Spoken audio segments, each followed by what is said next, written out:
दरोगा जी लिखी न रिपोर्टिया। दरोगा जी लिखी न रिपोर्टिया।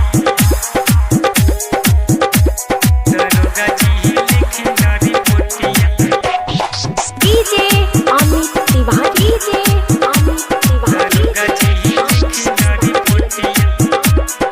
अपहर अभी आप सुन रहे हैं एसके म्यूजिक उमगांव की प्रस्तुति। रैया में घेर के गाड़ी में बिठा के ले गइल जंगल के ओरी हो। झाड़ी में हमरा के नीचे सुलही के छुए लागल दहिया मोर हो।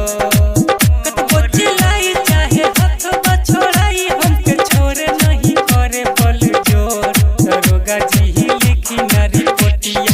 लूट गइल इज्जत मोर। दरोगा जी लिखी न रिपोर्टिया। लूट गइल इज्जत मोर। दरोगा जी लिखी न रिपोर्टिया। DJ Amit Tiwari, DJ Amit Tiwari, DJ Amit Tiwari. अपहर दरोगा जी लिखी न रिपोर्टिया।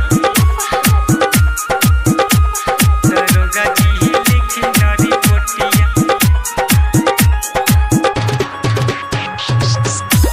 दरोगा जी लिखी न रिपोर्टिया।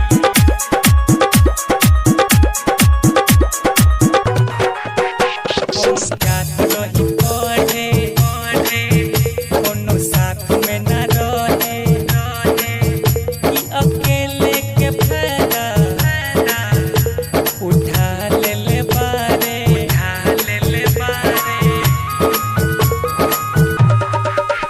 हम जात रही पढ़े कोनो साथ में न रहे।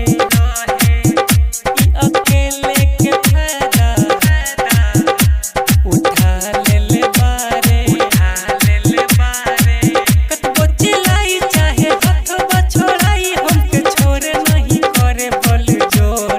दरोगा जी लिखी न रिपोर्टिया। लूट गइल इज्जत मोर। दरोगा जी लिखी न रिपोर्टिया। लूट गइल इज्जत मोर। दरोगा जी लिखी न रिपोर्टिया। DJ Amit Tiwari, DJ Amit Tiwari, DJ Amit Tiwari. दरोगा जी लिखी न रिपोर्टिया। दरोगा जी लिखी न रिपोर्टिया। रहे राइटर संग